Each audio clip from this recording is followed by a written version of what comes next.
Assalamualaikum warahmatullahi wabarakatuh.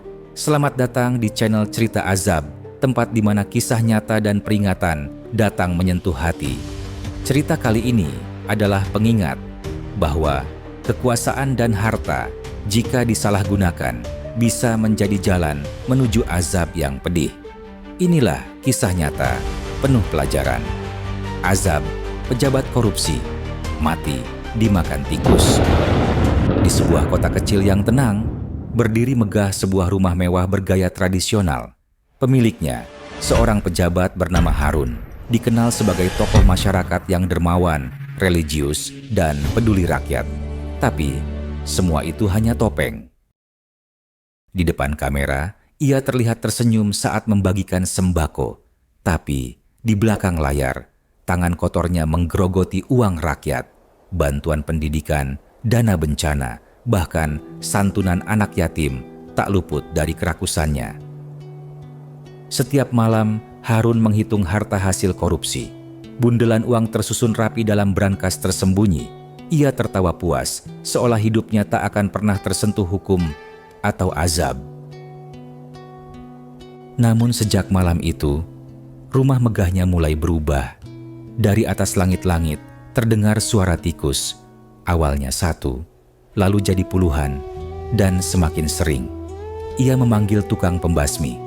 Tapi anehnya, tak satu pun tikus berhasil ditemukan. Tikus-tikus itu seperti tak kasat mata. Malam harinya, Harun bermimpi buruk. Tubuhnya terikat di lantai gelap. Dari segala arah, muncul ratusan tikus besar bermata merah. Mereka menyerbu tubuhnya, menggigit kulit, dan dagingnya hidup-hidup. Suara Harun berteriak dalam mimpi. Ampun, jangan makan aku. Ia terbangun dengan tubuh basah oleh keringat dingin. Nafas tersengal, tapi mimpi itu terasa nyata. Pagi harinya, telepon dari bawahannya membawa kabar buruk. Anton, orang kepercayaannya, ditangkap KPK. Dan lebih parah lagi, nama Harun ikut disebut dalam laporan penyidikan. Suara Harun panik. Dia nyebut nama saya. Gawat, ini bisa bahaya. Hari-hari berikutnya, Harun hidup dalam ketakutan. Bukan hanya karena hukum manusia, tapi karena suara itu. Suara tikus dari balik tembok semakin sering terdengar. Siapakah mereka? Dari mana mereka datang? Apakah ini azab? Ataukah mereka utusan Tuhan untuk menuntut balas? Azab kadang tak langsung datang, tapi saat ia menjemput, tak ada tempat untuk bersembunyi. Sebelumnya, Harun, pejabat yang bergelimang harta haram, mulai dihantui suara-suara aneh di rumahnya. Tikus-tikus muncul bukan hanya dalam mimpi, tapi juga di dunia nyata. Dan kini, teror itu berubah menjadi nyata. Rumah mewah yang dulunya megah dan nyaman, kini berubah mencekam. Setiap malam, terdengar suara gemeretak dari dinding, seolah ada makhluk yang hidup, merayap di balik tembok. Istrinya ketakutan, para pembantu mengundurkan diri. Tapi Harun tetap tak peduli. Keserakahannya menutupi rasa takut. Suatu malam, Harun turun ke ruang makan. Lampu redup, sunyi. Tapi, ada sesuatu yang duduk di atas meja. Seekor tikus sebesar kucing, menatapnya dengan mata merah menyala. Ia terdiam, nafasnya tertahan, dan dari balik kursi, lemari, dan plafon, tikus-tikus lain mulai bermunculan, mengelilinginya perlahan. Dengan panik, Harun berlari ke lantai atas. Tangannya gemetar, kakinya tersandung anak tangga. Sesampainya di kamar, ia mengunci pintu. Tapi tubuhnya mulai melemas. Kedua kakinya penuh luka seperti gigitan kecil. Dan di sanalah ia pingsan, tak sadarkan diri. Pagi harinya, pembantu yang datang kembali histeris. Harun tergeletak di lantai dengan tubuh penuh darah. Ia segera dibawa ke rumah sakit. Namun, dokter hanya bisa menggeleng. Lukanya seperti digigit, tapi bukan oleh binatang biasa. Dan jumlahnya ratusan. Malam itu, Harun tak bisa tidur. Tubuhnya mulai gatal, lalu perih, seolah ada yang bergerak dari dalam. Ia merintih, matanya membelalak, tangannya gemetar, dan ia mendengar suara itu. Suara tikus dari dalam tubuhnya sendiri. Terkadang, azab tak datang dari luar, tapi hidup dan tumbuh dari dalam dosa kita sendiri.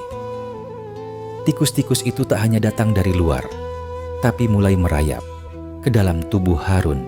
Lukanya tak sembuh, suaranya makin aneh, dan kini ia merasa seakan sedang dimakan hidup-hidup. Meski berada di rumah sakit, Harun justru merasa makin terkurung.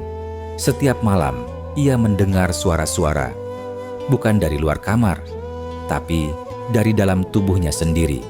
Suara tikus menggerogoti, gema dari perut ia menjerit. Perawat datang, tapi mereka hanya menemukan luka baru yang muncul entah dari mana. Suatu malam, Harun menatap cermin di kamar mandi, tapi yang ia lihat bukan hanya dirinya. Di belakang, ada siluet puluhan tikus menatapnya. Mereka tersenyum, sinis, seperti menertawakannya. Kaca bergetar, suara ketukan pelan di cermin. Saat ia menoleh, tak ada siapa-siapa. Tapi ketika ia kembali menatap cermin itu retak sendiri. Tubuh Harun perlahan membengkak, lukanya bernanah, suhu tubuhnya turun drastis. Dokter bingung. Hasil scan menunjukkan pergerakan tak biasa di organ dalam. Tikus-tikus itu sudah bersarang dalam dirinya. Suara detak jantung cepat, disusul suara tikus menggerogoti daging. Karena kondisinya makin memburuk dan misterius, Harun diisolasi. Tak ada yang berani mendekat.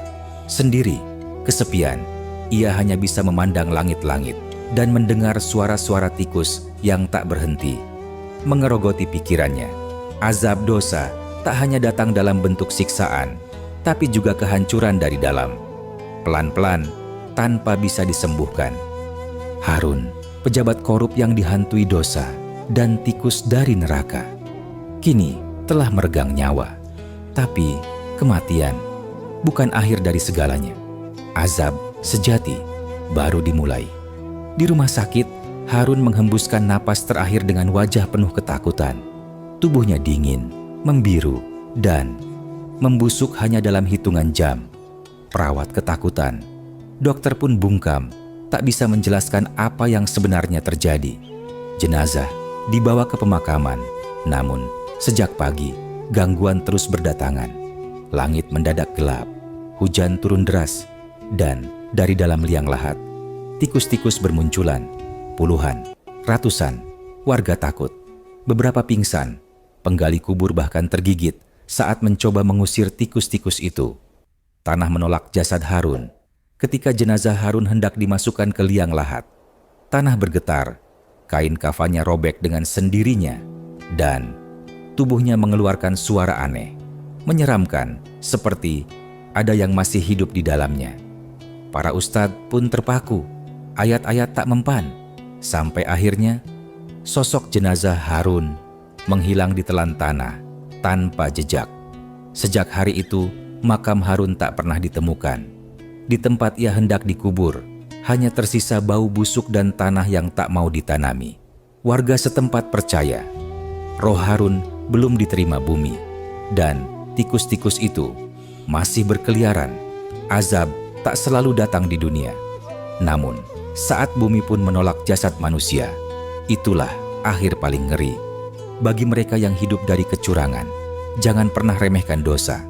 Sebab saat kematian datang, tak semua diberi tempat untuk beristirahat. Saudaraku, harta yang didapat dari jalan haram tak akan pernah membawa berkah. Korupsi bukan hanya mencuri dari negara, tapi juga mencuri dari rakyat kecil yang menderita. Ketika dunia tak mampu mengadili, azab Tuhan datang dengan cara yang tak pernah kita bayangkan. Ingatlah, tidak ada kekuasaan yang abadi, kecuali amal baik yang kita bawa saat mati. Terima kasih sudah menyaksikan episode kali ini di Cerita Azab. Jangan lupa like, komen, dan subscribe untuk terus mengikuti kisah-kisah penuh hikmah dan peringatan. Sampai jumpa di episode berikutnya. Dan ingat, azab datang bukan karena tak diberi peringatan, Tapi karena kita memilih untuk mengabaikannya,